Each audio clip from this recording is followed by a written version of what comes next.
এই কষ্টটা কি বৃথা যেতে দেবেন আপনারা? আর কতকাল দেবেন রে ভাই? আমাদের চালক সমাজের আমি গতানুগতিক বক্তব্য কিন্তু পছন্দ করি না।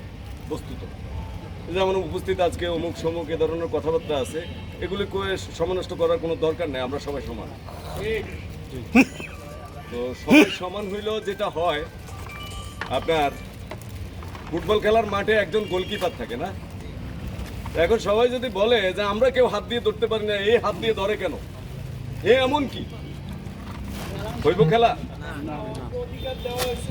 রাইট। আপনি একটু আমার সাথে কথা বলেন, এক মুখে কথা বলে শান্তি নাই, আপনারাও বলতে হবে।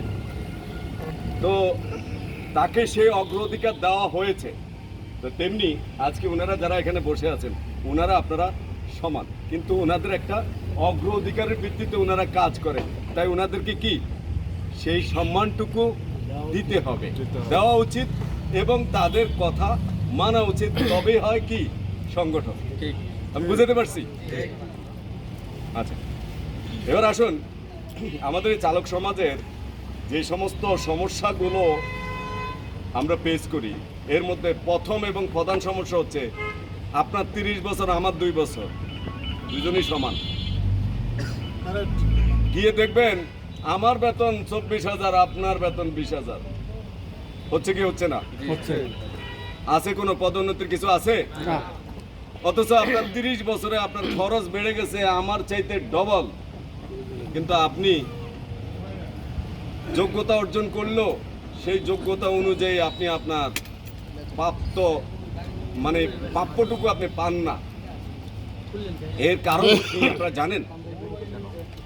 এর কারণ হচ্ছে আমরা আসলে সবাই কথা জানি, অনেকটা কিছু বাচ্চা আছে করে কান্নাকাটি করে, কিন্তু কি জন্য কান্দে? যখন মা জিগা কি চাস তুই কয়, তখন 2টা ছেঁচা খায়, আরো 2টা ছেঁচা খায়।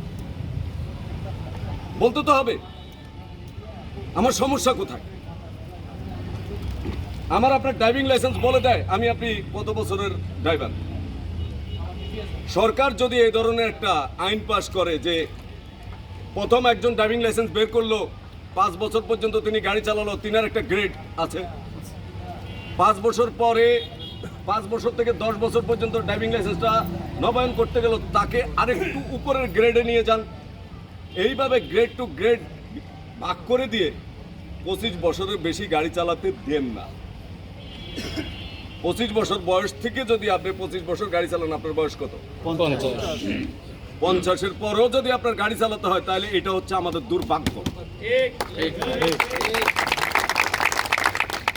এখন এই 25কে আমরা যদি 5টা ভাগ করি, 5টা গ্রেডে যদি নিয়ে আসি, ডি গ্রেড, ফার্স্ট স্টার্টিংয়ে আমরা এটাকে ডি গ্রেড বলি, তারপরে 5 বছর পরে এটা সি গ্রেডে উত্তীর্ণ হবে, তারপরে 5 বছরে বি গ্রেডে উত্তীর্ণ হবে, তারপরে 5 বছরে এ গ্রেডে, এবং শেষ 5 বছরে এস গ্রেড মিন সিনিয়র গ্রেডে উত্তীর্ণ হবে।